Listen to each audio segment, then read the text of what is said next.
Que el Señor les bendiga, mis amados hermanos. Hoy tenemos algo muy lindo que tratar.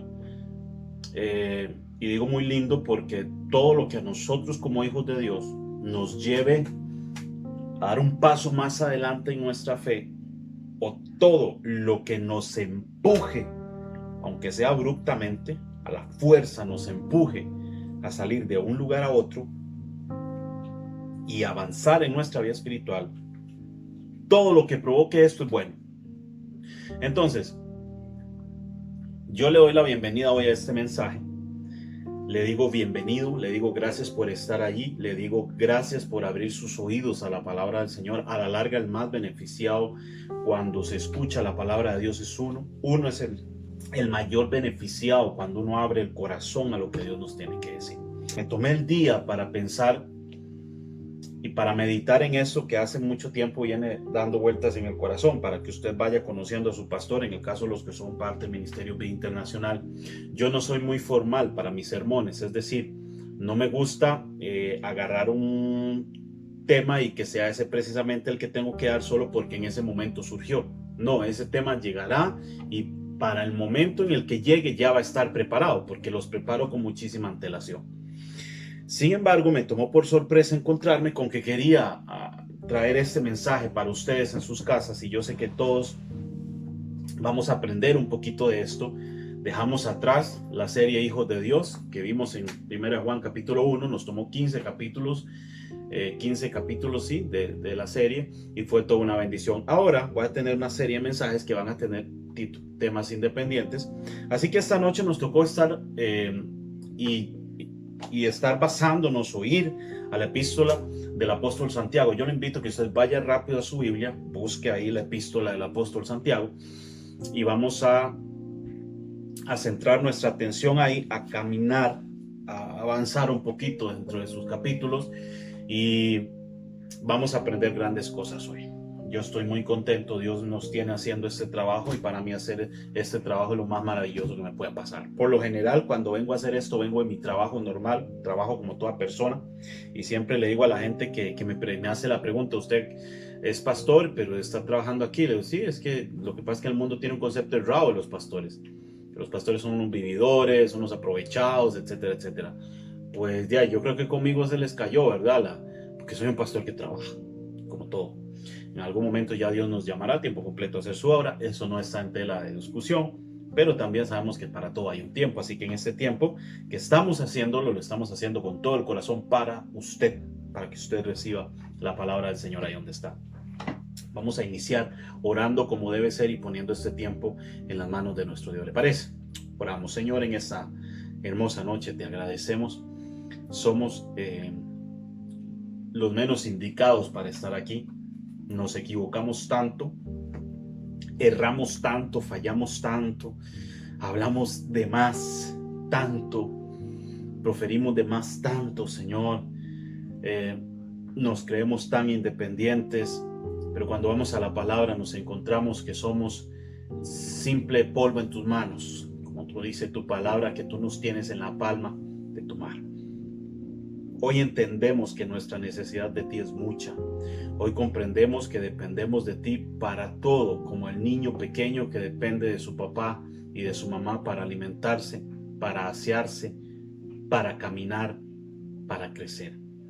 Hoy entendemos que dependemos de ti y perdona nuestra arrogancia cuando nos creemos superiores a tu palabra y pensamos que cualquier cosa nos va a sustentar y que cualquier alimento que comamos nos va a hacer bien a nuestra vida espiritual. Perdona nuestra arrogancia cuando quitamos la Biblia de en medio para poner, Dios mío, basura, para poner cosas inservibles y cosas inútiles y comer de ellas como si fuera comida chatarra.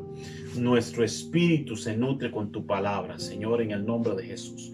Nuestra alma se nutre con tu palabra, nuestro ser entero se nutre con tu palabra, y por eso venimos a tu palabra, para que nos edifiques, para que nos confrontes, para que nos lleves más adelante, Señor, y nos impulses y nos empujes a avanzar más dentro de tu camino y a crecer más, como lo dice tu palabra, conforme a la medida de la estatura de la plenitud de Cristo.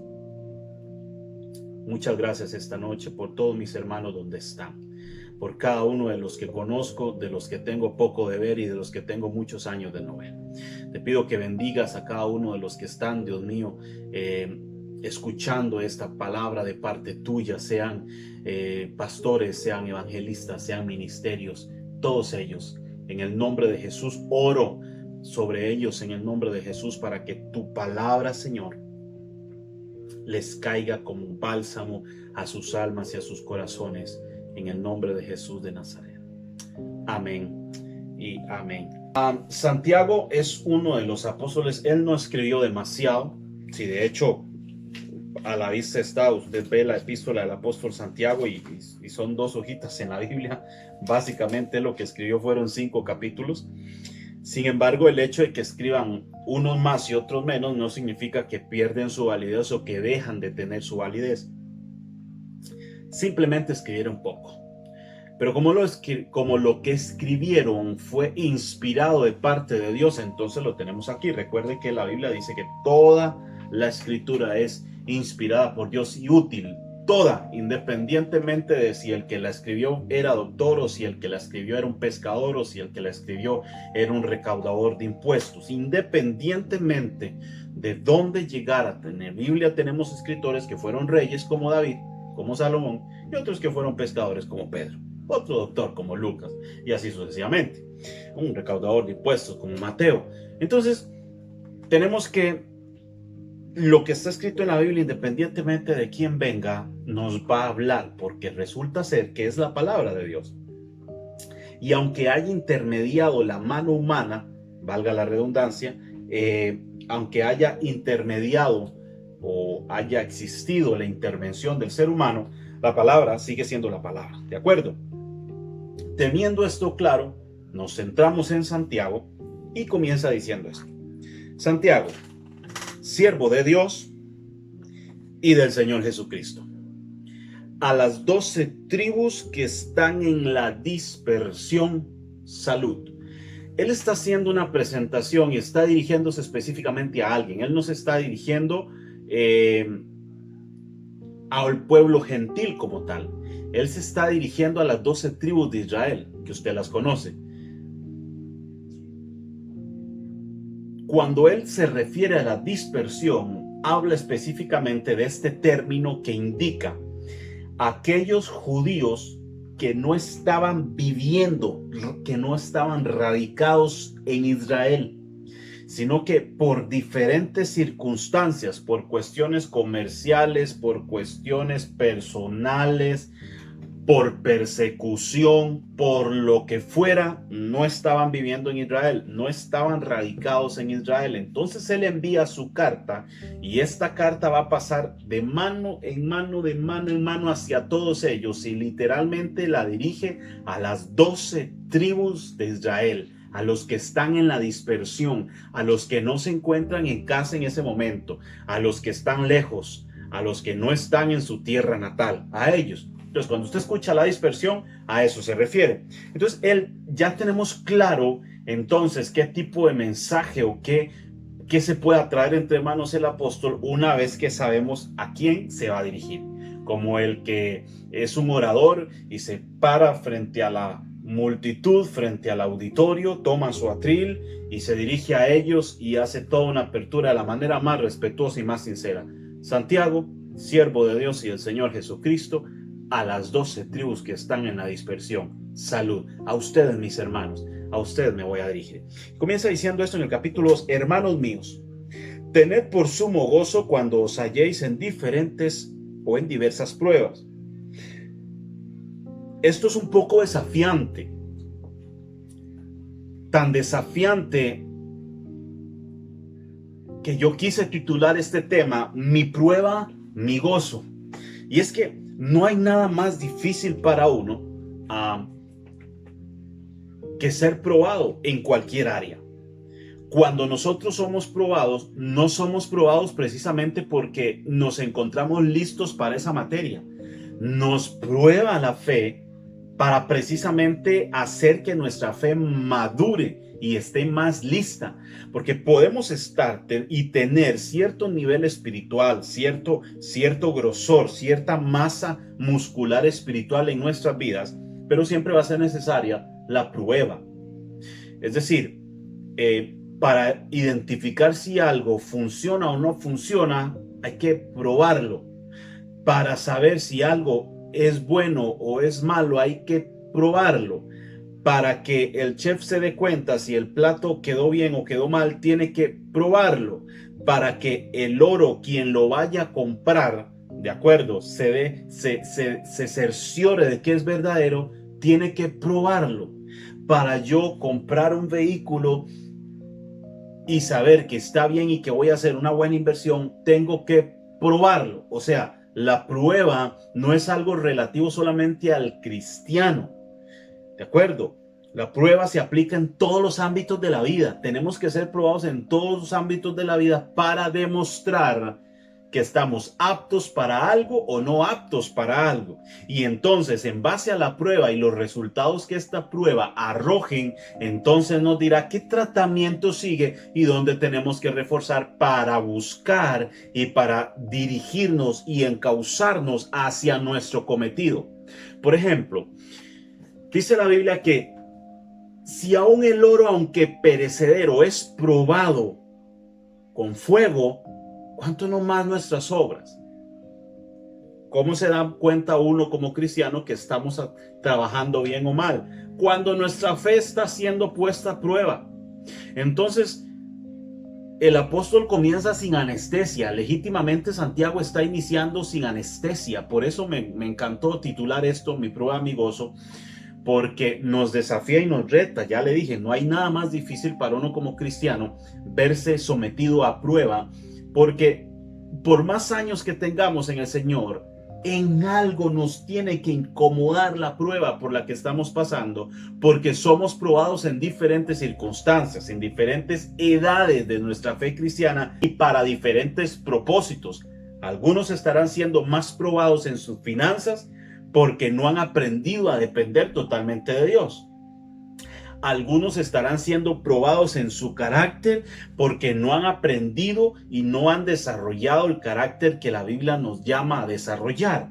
Algunos estarán siendo probados en su paciencia porque no están dotados de paciencia y no ha florecido esa parte del fruto del Espíritu que se llama la paciencia. Entonces tienen que ser probados por esa área. La prueba que Dios te está enviando a ti en este momento y está permitiendo que llegue a tu vida no es la misma que está pasando mi hermano ni el otro hermano. Aunque todos estemos siendo probados, todos estamos siendo probados en áreas diferentes. Entonces no podemos ser injustos y medir de buenas a primeras la madurez espiritual de unos con otros, ¿de acuerdo? Porque todos maduramos espiritualmente en forma diferente y a través de un trato diferente de Dios. Lo que sí es cierto y no está en mesa de negociación es que hay cosas que pertenecen netamente a nuestra vida cristiana. Por ejemplo, yo le permito a usted pensar, o la Biblia nos permite a nosotros pensar, que podemos, un ejemplo, tener problemas para amar a nuestros hermanos. Y no hemos desarrollado eso y que nos llama amados unos a otros y miren, amen a sus hermanos y la Biblia insiste. Pero donde ahí la Biblia nos tolera que podamos estar fallando y podamos estar y nos puede tener paciencia, por así decirlo, Dios, en esta área, porque estamos dando la batalla donde no nos va a tener el Señor consideración, es si estamos pecando. ¿De acuerdo? Entonces, como llevamos todos un ritmo diferente en nuestra vida cristiana y todos estamos siendo probados desde diferentes ángulos, no podemos medirnos a todos con la misma medida, pero sí podemos entrar todos dentro del concepto bíblico de santidad, de separación del mundo, porque recuerde, el que se constituye amigo del mundo, por supuesto se constituye enemigo de Dios. Entonces no podemos, hay cosas en las que la Biblia es flexible, otras no. Y con eso no quiero decir que hay cosas que la Biblia nos permite porque son un poquito más suaves. No, lo que le quiero dar a entender es que Dios nos tiene paciencia en nuestro desarrollo cristiano, ¿de acuerdo? pero nos restringe muchas cosas cuando esas cosas ya están apegadas a nuestra naturaleza pecaminosa y a nuestra naturaleza caída. Ahora, sabiendo que el apóstol Santiago se está dirigiendo a las 12 tribus de Israel, comienza diciéndoles lo siguiente: hermanos míos, tened por sumo gozo. ¿Recuerdan? Esta es una de las ocasiones en la que la palabra sumo aparece en la Biblia. Jesús fue exaltado hasta lo sumo, es decir, hasta lo máximo. Entonces, si Jesús fue exaltado hasta lo máximo, y si donde Jesús está hasta lo sumo, es decir, de donde Jesús está hacia arriba ya no hay nada más, Él fue exaltado hasta lo sumo, Él fue glorificado hasta lo sumo. Entonces, la palabra sumo nos habla de plenitud, un tamaño, una medida enorme. Ojo, tened por sumo gozo cuando os halléis en diferentes pruebas. Qué difícil, porque lo que nosotros tendemos a hacer es a entrar en una tristeza profunda, un desencanto profundo, gente que cae hasta en depresión porque están siendo probados en diferentes áreas de su vida. Y es difícil esto, porque el que nuestra fe sea probada es un tema que nos va a acompañar desde que nacimos en Cristo como nuevas criaturas hasta que el Señor decida llevarnos con Él o hasta que Él venga a recogernos. Entonces tenemos que aprender a vivir bajo las diferentes circunstancias que nuestra vida cristiana nos ofrece. Recuerdan, en la serie Hijo de Dios que acabamos de terminar, en algún momento pasamos por aquel verso en 1 de Juan capítulo 2 que dice: amados, por esto el mundo ya no nos conoce, porque a Él tampoco le conoció. Esto supone que nosotros somos la cultura que el mundo desprecia y somos la comunidad que el mundo quiere desechar. El mismo Jesús dijo: yo os envío como ovejas en medio de lobos. Exacto. Él dijo: en el mundo tendréis aflicción. Exacto, aflicción. La aflicción no es tristeza precisamente. Yo me siento triste, me cuentan un chile y me río.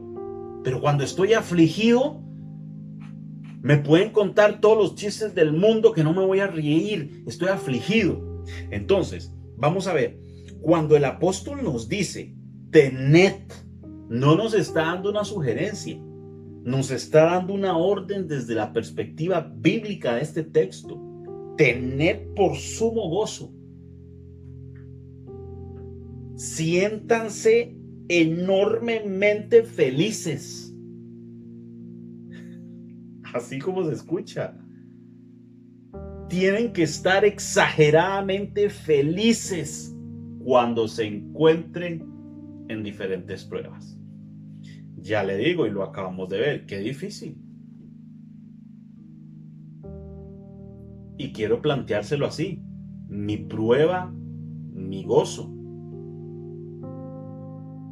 Y si usted está notando, podría poner qué difícil. Porque qué difícil reírse cuando el mundo nos está tirando despiadadamente.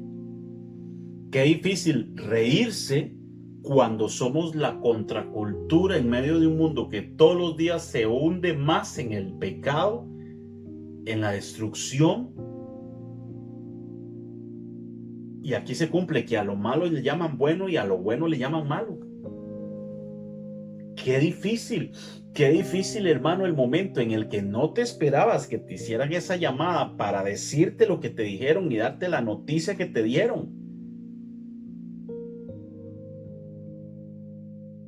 Es difícil sentirse con sumo gozo cuando nos dijeron: estás despedido. Yo lo entiendo usted desde su punto de vista, porque yo he estado de ese lado. Yo no soy blindado, yo no soy un modelo determinado de este asunto. Qué difícil. Qué difícil cuando te llaman y te dicen: ahora te vas a tocar trabajar más y se te va a pagar menos. Qué difícil. Qué difícil cuando el pastor te dice: no vas a predicar, voy a darte más tiempo. y cuando estés listo yo te aviso. Qué difícil. Qué difícil cuando estás por todos tus medios y con todo tu empeño criando a tu familia en el Señor y uno de tus hijos decidió irse al mundo. Qué difícil.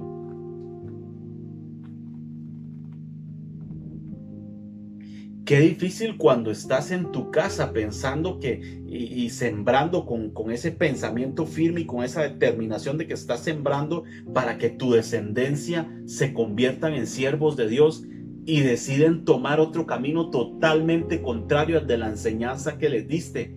Qué difícil. Qué difícil cuando quieres formar parte de los ministerios diferentes y diversos que hay en la iglesia y alguien de los mismos hermanos, porque esto pasa en la iglesia y entre los mismos hermanos, que se vuelan lima, hermanos. Si hay una comunidad, si hay un grupo, si hay un élite especializado en el chisme, si hay gente que es especialista en la hipocresía y en el chisme, son los cristianos evangélicos, religiosos, espiritualoides que hay hoy en día. Sí, así como lo escucha.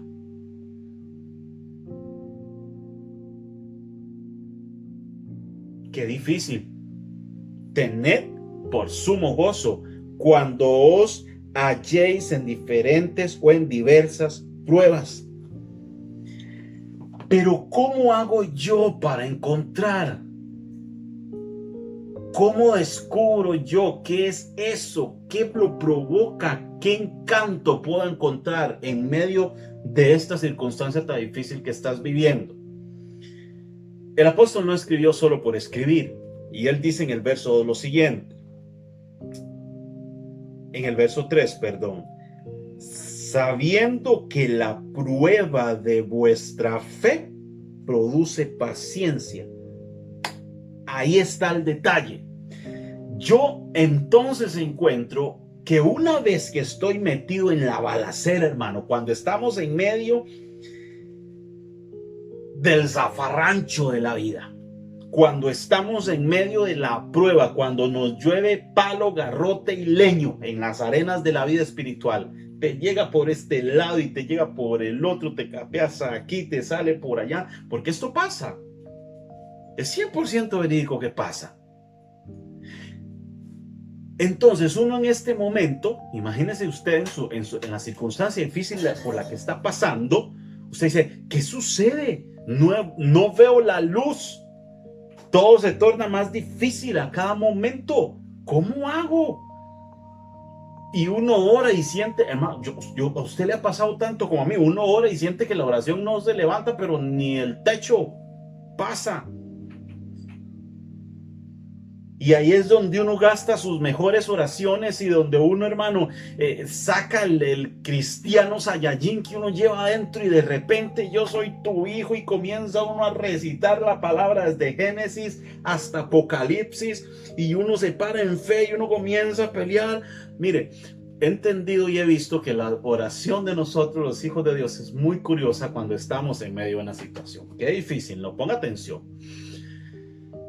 En los primeros días o primeros momentos de nuestra circunstancia difícil, nuestra oración va siendo algo más o menos como esto: Señor, pero yo sé que en el nombre de Jesús voy a salir adelante.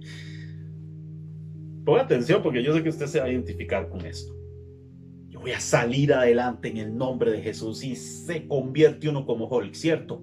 Y comienza uno a recitar las palabras y las promesas y uno se llena de un fuerzón. Pero pasados las horas, los días, los meses, y uno no ver una respuesta, entonces la oración comienza a cambiar de una oración poderosa, desafiante y retadora. Entonces pasamos a una oración casi que con un trasfondo de conmiseración, ¿cierto? Dios, yo soy tu hijo. No me dejes solo, por favor. ¿Dónde estás, Señor? Mira, yo soy tu hijo, te diezmé, te ofrendé, fui a la iglesia. ¿Me comprende? La última parte de nuestra oración como hijos de Dios en esa etapa, entonces ya es una oración 100% casi que de exigencia para con Dios. ¿Dónde estás? ¿Dónde te metiste? ¿Y por qué? Y entonces ya termina el hermano hasta con raíces de amargura porque Dios no le contestó lo que estabas esperando. Entonces terminas hasta enojado con Dios porque no te contestó lo que querías que te contestara en el momento que tú pensabas que tenía que ser. Qué difícil. Sabiendo que la prueba de vuestra fe produce paciencia. ¿Recuerda los frutos del Espíritu de los que habló Pablo? Ok, más el fruto del Espíritu es amor,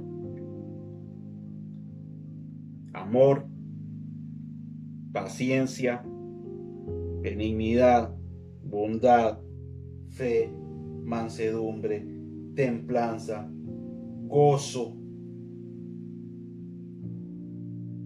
Pero uno de los componentes del fruto del Espíritu es la paciencia.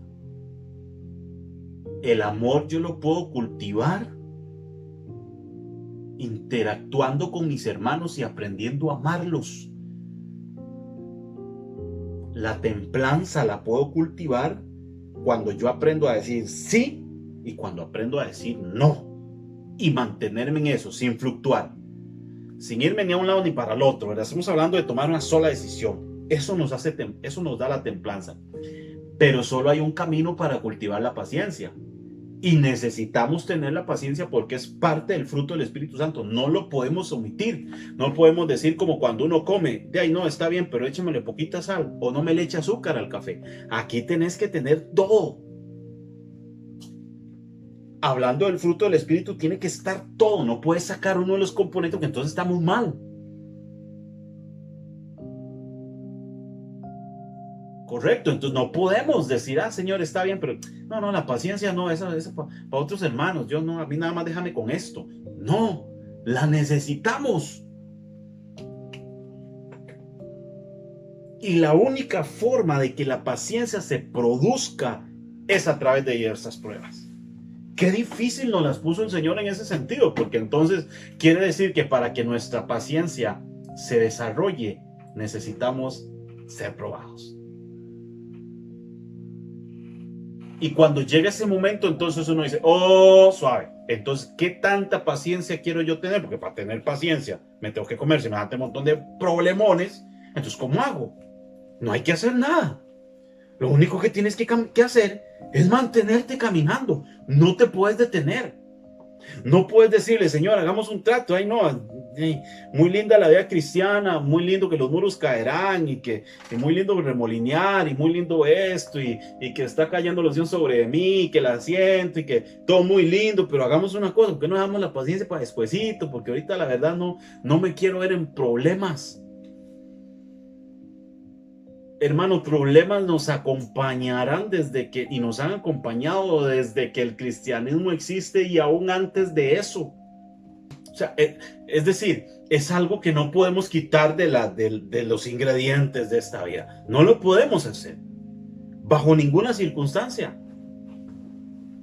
Pero cuando uno encuentra que la paciencia, siendo que es un fruto del Espíritu, y siendo que el Espíritu te lleva a toda verdad y a toda justicia, siendo que el Espíritu Santo es ese ser maravilloso que pertenece a la Trinidad divina, siendo que el Espíritu Santo nos acerca a Cristo, siendo que la paciencia es parte del Espíritu Santo, entonces yo digo, necesito al Espíritu Santo, entonces necesito la paciencia. Y ahí es entonces donde le encontramos el saborcito a este amargo que se llama la prueba. Entonces ahí ya va a ser de parte de Dios para nosotros un bálsamo que nos dice, no te preocupes, sigue peleando, que vas a ver que esto va a producir en ti paciencia y vas a aprender a ser paciente, un cristiano serio, un cristiano firme, un cristiano cero acelerado, cero impulsivo, cero explosivo, porque hay hermanos en el Señor que los tenemos en la iglesia, mis amados hermanos, y que son una llamita. Usted los ve y usted dice, no hombre, este brother, uno le dice, ahí le empuja la mano. o este hermano, uno le dice, hey, ya se arma un problema. Porque no han aprendido a desarrollar la paciencia, y la prueba va a producir en nosotros paciencia. Entonces Dios dice, entre más paciencia vea en ti, más vas a aprender a sobrellevar la prueba. Porque no significa que una vez que tengas paciencia dejaste de ser probado. Vamos a ser probados en todas las áreas. Sin embargo, la prueba que nos produce paciencia es la clave del éxito para mantenernos firmes en la palabra, porque si hay algo que tenemos que desarrollar como hijos de Dios es la paciencia, porque no todo lo que Dios nos dijo se va a cumplir ya. No todo lo que Dios te prometió se va a cumplir ya. Le pongo un ejemplo, David siendo un niño fue ungido por Samuel. ¿Recuerda la historia? David llega a la casa del varón, pregunta por sus hijos, salen aquellos así sabrosos, muy salsa, los chamacos, bien dados. Y el no, este no es, ninguno de estos es. ¿Tenés uno más? Ah, sí, el chiquitico, pero está ya, anda medio yendo a chivo, entonces mejor déjalo ahí. No, tenés que traérmelo. Y cuando llega David y se lo presentan al sacerdote, dice que Samuel se asombra. Samuel lo ve. El chiquillo era bonito, dice la Biblia que era un muchacho de hermoso parecer, y fue ungido como rey ahí. Fue ungido ahí, pero llegó a ser rey muchísimos años después.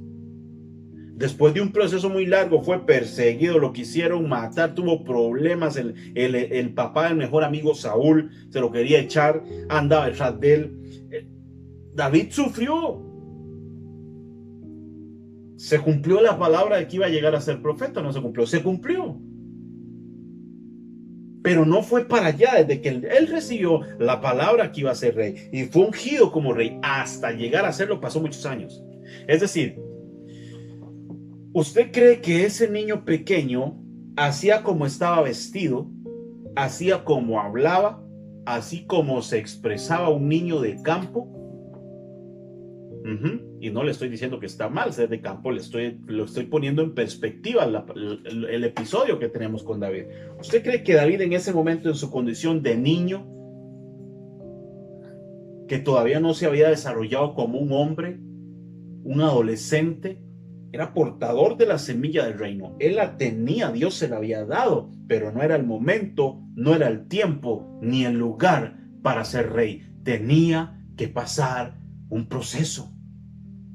Y ese proceso le iba a enseñar y le iba a producir que en él se desarrollara paciencia, amor, carácter.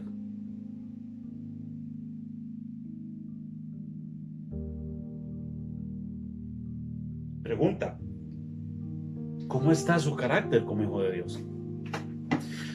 Ojo, dije su carácter, no dije su temperamento. Porque aquello que decimos, no, hombre, yo me tengo un carácter que yo cuando estoy enojado, yo las paredes las rompo, puro cabezazo. No. Eso no es carácter. Si usted tuviera carácter, usted se controla y no la agarra contra la pared. Se sienta en una silla, hace silencio, no habla para no herir, para no ofender y se controla. Eso no es carácter. Eso es temperamento. Usted lo que es un temperamental. Usted lo que es un cristiano insujeto y respetuoso. Usted lo que pasa es que no tiene todavía desarrollado en usted los frutos del Espíritu. Entonces usted es un cristiano maleducado y ese temperamento no se lo has entregado al Señor. Quiere decir que eres un cristiano maleducado. Entonces no vengas a culpar tu carácter, no vengas a echarle la culpa. Es que mi papá era así, mi abuelo era así, mi papá y mi abuelo se agarraban con 100 indios y a todos les pegaba y entonces yo soy así. No. Mi señora madre tiene un dicho: no confundamos la gordura con la hinchazón. ¿Vamos bien? Difícil. Mi prueba. Mi prueba, mi gozo. Pero qué difícil. No es nada fácil. Pero aquí es algo bonito. Al entender que si yo paso por ahí, mi recompensa va a ser más paciente. Al yo pasar por este valle de sombra y de muerte, no voy a temer mal alguno, pero voy a pasar por el valle de sombra de muerte. Porque en ningún momento el salmista está diciendo, dice, Aunque ande en valle de sombra y de muerte, no temeré, pero siempre voy a andar. Ya, lo que nosotros pretendemos es que Dios nos teletransporte cada vez que nos va a pasar algo malo y nos teletransporte y nos ponga a salvo. Y cada vez que nos van a dar una mala noticia, nos teletransporte y nos ponga a salvo. Eso no va a pasar. Él va a dejar que llegue el golpe. Él va a dejar que llegue la circunstancia. Es más, Dios mismo tiene entre manos sacar lo mejor de nosotros. Dice en Apocalipsis, Juan decía esto: mas vosotros sois hechura suya, creados según Dios para buenas obras, las cuales Dios preparó desde antes de la fundación del siglo para que anduviésemos en ellas. Entonces no hay quite. Dios quería que nosotros camináramos haciendo bien las cosas, pero para hacer bien las cosas tuvimos un proceso para aprender a hacerlas. No las hicimos solo porque sí. No hacemos buenas obras solo porque nos nació, comenzando que desde ese punto de vista y desde ese parámetro, la Biblia dice que hombres buenos no hay ninguno. Lo que pasa es que la acción del Espíritu Santo dentro de nosotros como hijos de Dios, la obra que Dios hace dentro de nosotros como hijos de Dios, nos capacita, nos aumenta la fuerza. Él nos da la capacidad para caminar en integridad, en rectitud y hacer las cosas bien. Entonces, por todo lado que usted la vea, vamos a necesitar la intervención del Espíritu Santo. Eso es hermoso. Vamos al verso 4. Mas tenga la paciencia su obra completa, para que seáis perfectos, cabales, sin que os falte cosa alguna. Él no está hablando de la perfección como tal. Él está hablando de plenitud. Él está hablando de plenitud. Cuando él dice perfecto, está diciendo para que ustedes lleguen a ser plenos en Cristo, que no les falte nada de la doctrina bíblica, de lo que han aprendido, así como Jesús era, que así sean ustedes. Perfectos, completos. Completos, plenos, cabales. En Guatemala usa mucho la palabra cabal, correctos, exactos, sin falla, sin error. Y uno dice, pero la Biblia me está pidiendo que sea perfecto y cabal, y perfecto solo Dios, porque ahí está la muletilla, ¿verdad? Entonces venimos en el carro, aquel nos rayó, no nos gustó, entonces sacamos la cabeza por la ventana y sálvese quien pueda con lo que se dijo. Ay, es que me enojé y perfecto solo Dios, ¿qué quiere que haga? Porque ese es el cuento que nos tenemos desde hace muchos años y que ha venido socavando la vida espiritual de más de uno y que a más de uno lo tiene, hermano, pero bien tirado en la lona. Ay, perfecto solo Dios, ya yo no puedo, yo soy así.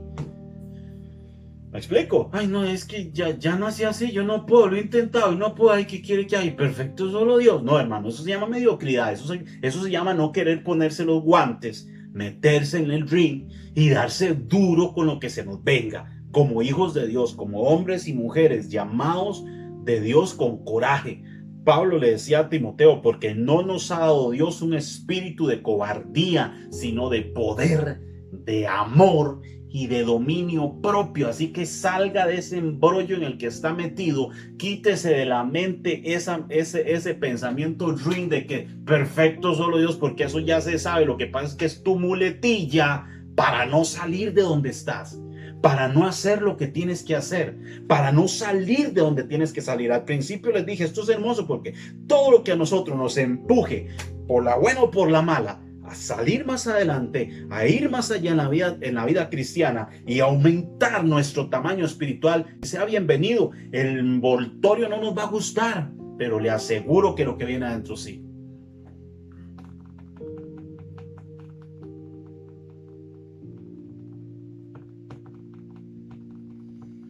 Dice el verso 5, y si alguno de vosotros tiene falta de sabiduría, pídala a Dios. Mi hijo Adiel, el menor, tiene una maña, una costumbre. Si yo le pido a él que me traiga algo y está cerquita de su mano, él, si se estiró y lo logra agarrar a la primera, perfecto. Él está bien y él se cree él se cree doña toda, hermano. Pero si no lo puede, entonces él dice, ay, no puedo. Así. No puedo. No, pero usted ya lo fue, sí, pero no puedo. Abre esa puerta. No puedo. No, abre esa puerta. Usted sí puede. Busque la manera. Piense cómo lo puede hacer. Agarre eso, jálelo, dele el botón. Así. Entonces, ¿cómo me recuerda esas actitudes de él, como niño que es? Y ahí las hemos ido corrigiendo y él ha ido aprendiendo muchísimas cosas. Pero vaya, hermano, hay hermanos que tienen 30, 40, 50 años de estar en el Señor, 15, 20, los años que usted se imagina, los años que puedan estar. Y hay gente que todavía le dice al Señor, yo no puedo esto. Yo no puedo. Es que a mí me cuesta mucho. Es que a mí me cuesta memorizar Biblia. Es que a mí me cuesta, a mí me cuesta, y a mí me cuesta, y a mí me cuesta, y yo no puedo, y yo no puedo, y yo no puedo, y yo no puedo, y yo no puedo. Y entonces usted me está diciendo que la Biblia miente. Si fuera así, porque la Biblia nos está diciendo, hermano, Dios no nos ha dado un espíritu de cobardía, sino de poder, de amor y de dominio propio. Y el orden en el que está puesto no es al azar. Te dio poder para que te levantes en fuerza, amor para mantenerte en lo que estás amando y el dominio propio para nunca salir de tu juicio cabal y entender que estás donde estás porque Dios te tiene y porque, como dijo Pablo en Corintios 15:10, si no me equivoco, dijo, porque por su gracia soy lo que soy y su gracia no ha sido en vano para conmigo.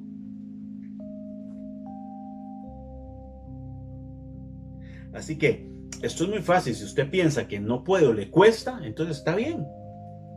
Está bien. Vaya y se lo pide a Dios.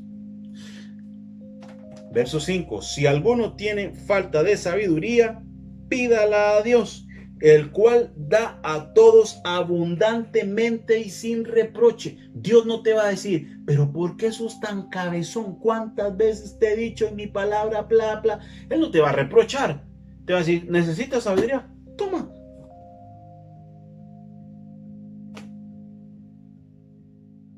Dios no te va a regañar porque llegues a pedirle. Él da abundantemente y sin reproche. Dios no es como nosotros, como papás.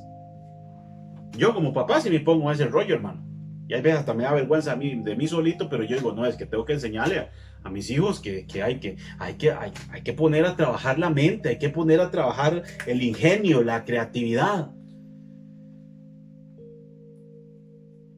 Si me pregunta, papi, ¿qué es esto? ¿Usted ya pensó qué es eso? ¿Usted buscó? Usted véalo bien, analice. ¿Usted qué cree que sea? ¿Es tal? Sí, ve que usted sí, si usted pone a trabajar un poquito la mente, usted le llega. Nosotros como hijos de Dios somos igual. Dios no nos va a tirar todo el cielo para que a nosotros entonces nos vaya, pero como en fiesta, hermano. No, así no funciona. Así no funciona.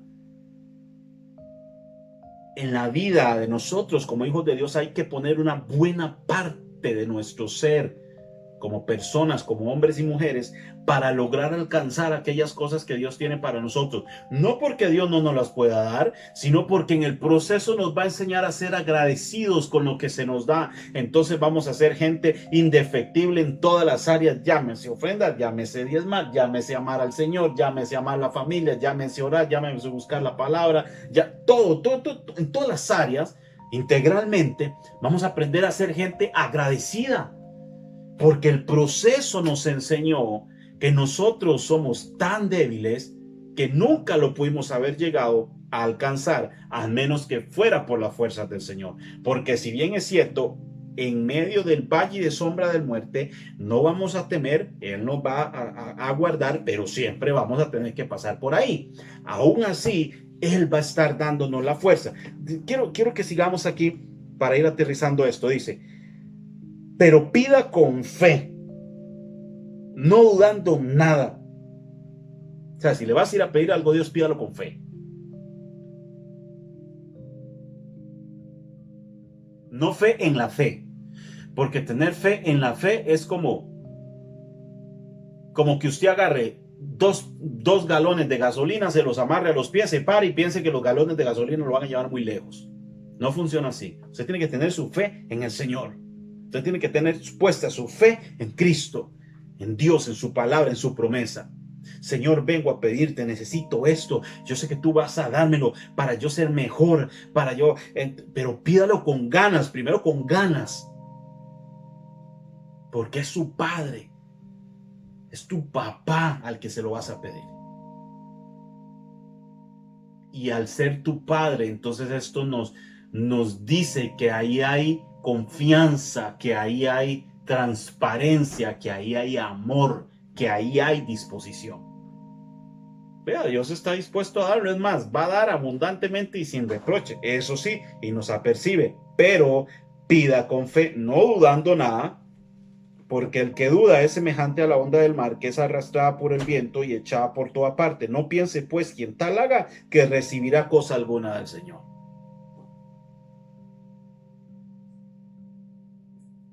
¿De acuerdo? Dice el verso 8. El hombre de doble ánimo es inconstante en todos sus caminos. El hombre que es humilde condición se gloríese en su exaltación, pero el que es rico en su humillación, porque él pasará como la flor de la hierba, porque cuando sale el sol con calor abrasador, la hierba se seca, la flor se cae, perece su hermosura, su apariencia, así que también se marchitará el rico en todas sus empresas. Está hablando de un asunto de vida, tal como lo escribió en algún momento Salomón. Todo pasa, en la vida hay un tiempo para todo. Bienaventurado el varón que soporta la tentación, porque cuando haya resistido la prueba, recibirá la corona de la vida. Entonces el resistir no es solo me genera paciencia. Que es difícil, porque sí, como se lo dije en nuestro primer tópico, qué difícil, pero nos va a producir paciencia. Qué difícil, pero nos va a producir vida eterna. Escúchelo, lo está diciendo la Biblia. Estamos en el verso 9. En el verso 12, perdón, bienaventurado el varón que soporta la tentación, porque cuando haya resistido la prueba, si yo resisto la tentación, o inmediatamente resisto la prueba, pero la tentación ¿de qué? La tentación de irme, de salir corriendo, de abandonarlo todo, porque es el primer pensamiento que llega a nuestra mente. Jesús lo atacó, ese pensamiento Jesús nos lo hizo válido y nos lo hizo ver y lo atacó. Esa es las primeras cosas que llega a la mente. Irnos, dejo todo, no me gustó lo que dijo el pastor, no me gustó lo que dijo aquel, no me gustó lo que dijo el otro, entonces me voy. La verdad que aquí son unos hipócritas, aquí a uno, no, la verdad que no, yo no estoy para esto y me voy, y pum, se va. Yo le decía a mi esposa, qué difícil, porque la gente no está entendiendo que no hay iglesias abiertas. ¿De dónde se va a alimentar usted, mi hermano? Y no me venga con el cuento de que la emisora tal y de que el fulano tal y de que la transmisión del tal, porque usted puede ver los canales y a todo mundo transmitir. Pero si no te está predicando tu pastor y si no estás yendo a la palabra de Dios que está entregando tu pastor, entonces estamos mal. Hay variables de por medio que no todos tienen acceso, que no todos tienen conexión, que no todos tienen que... Ahí hay variables. Yo no estoy diciendo que eso es una regla de oro, pero es lo que generalmente debe pasar.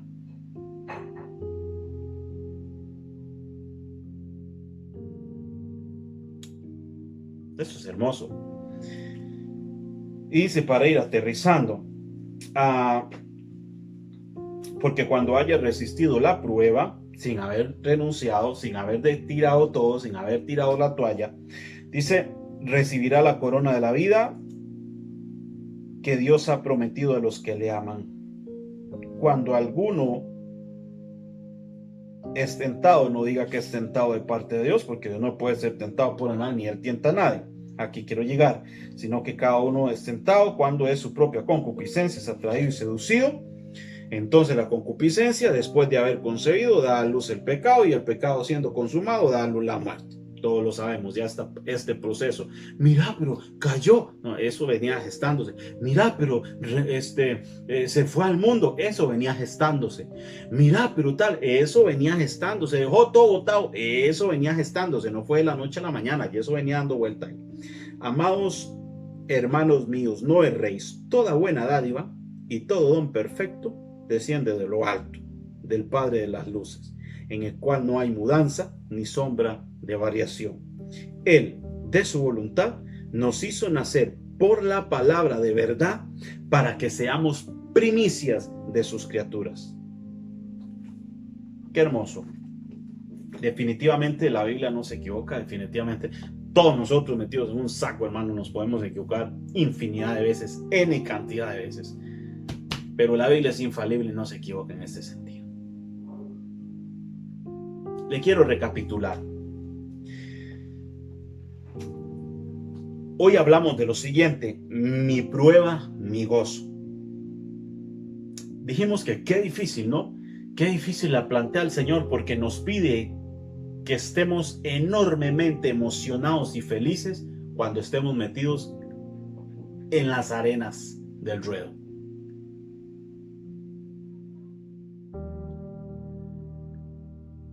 Nos dice que vamos a encontrar que si permanecemos allí y si pasamos el proceso, se va a producir en nosotros la paciencia.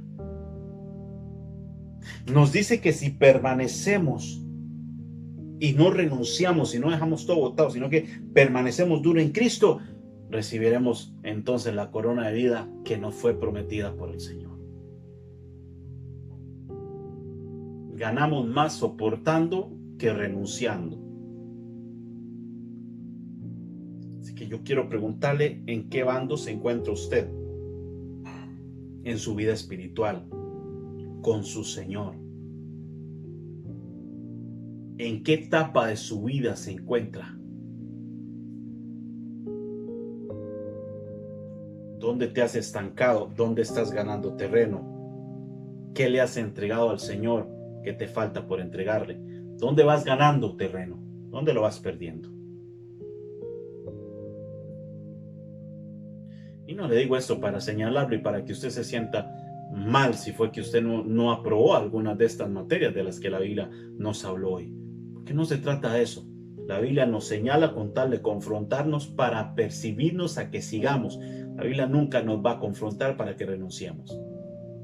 Nos va a confrontar a manera de, como decimos, ese empujón extra que necesitamos para lanzarnos al vacío de la voluntad del Señor y encontrar su gracia y su amor que nos van sosteniendo. Mientras nosotros sentimos caer, Dios nos va impulsando hacia adelante. Porque allí es donde Dios conoce a sus hijos y donde nosotros como sus hijos aprendemos a conocer de Dios.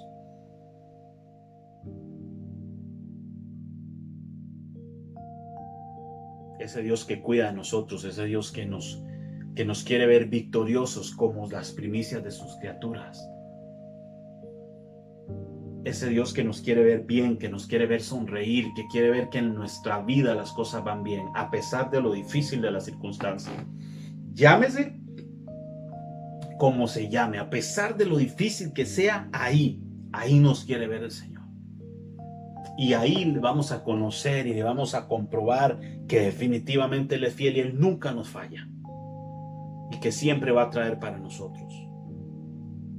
Y que siempre va a estar para infundirnos fuerza, para infundirnos aliento. Y que siempre va a estar ahí para traer su provisión para nosotros. Tu provisión puede venir de diferentes lugares, de diferentes manos, pero van a tener una misma fuente.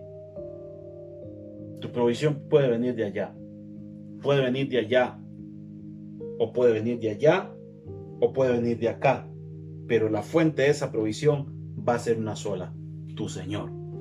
Pero Él te necesita ahí, valiente, bien plantado en las arenas de este caminar cristiano, haciéndole frente a la vida sin miedo, sin temor a lo que se venga, poniéndole el pecho a las balas, aunque estemos en la trayectoria de la bala del cañón del diablo, hermano. Aunque estemos ahí metidos exactamente donde Satanás tira, ahí vamos a estar. Porque a la larga, así vino Jesús a hacer exactamente el mismo trabajo para que hoy tú y yo, sin costarnos más que creer, tuviéramos acceso hasta el legítimo cielo. Por obra maravillosa y gracia de Jesús. Te bendigo ahí donde estás, bendigo tu trabajo, bendigo la fuente de tus ingresos en el nombre de Jesús y oro sobre ti a través de la palabra del Señor para que tu vida vaya en avance, para que tu vida vaya desarrollándose de la mejor manera. Bendigo lo que tengas, bendigo lo que esté en tus manos, sea poco, sea mucho. Pido al Señor que multiplique lo mucho que tienes y que se multiplique lo poco que tienes. y que no importa, hermano, de manos de quién venga la provisión, vas a saber que esa mano solo fue un instrumento, no importa quién fue, si fue este, aquel, el otro, tu provisión puede venir o puede traerla muchas manos diferentes, pero va a tener su origen en una sola fuente que se llama tu Dios. Que el Señor te bendiga en esta noche, en este día, en esta tarde, no sé, y que el Señor te bendiga mucho. Cuídense ahí donde están, por favor, y nos vemos pronto. Que el Señor los bendiga.